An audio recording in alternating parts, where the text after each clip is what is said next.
स्वामी समर्थ. आपल्याला आपल्या जीवनातला प्रत्येक क्षण अविस्मरणीय क्षण म्हणून जगता आला पाहिजे. कदाचित ज्यांनी कोणी इकिगाई किंवा इचिगो इची अशी पुस्तकं वाचली असेल त्यांना माहिती असेल की कायका क्षण म्हणजे काय आहे. जेव्हा तुमच्या आतून काही गोष्टी नव्याने घडतात, नव्याने तुम्ही बहरता, नव्याने तुम्हाला समजते तुमची स्वतःचीच ओळख. तो जो क्षण असतो ना, ज्या क्षणाला तुम्ही बहरता, तुम्हाला समजतात तुमच्या आतील पोटॅन्शियल्स, त्याला कायका क्षण म्हणतात.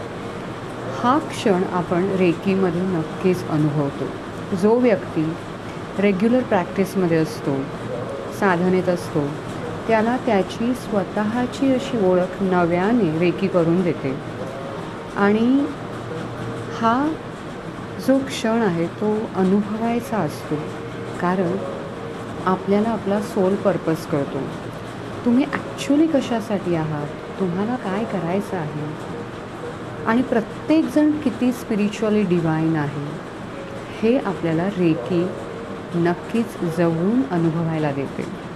एक करेक्ट पाथ तुम्हाला मिळतो प्रत्येक गोष्टीच्या संबंधित. त्यामुळे always do reiki and be recce.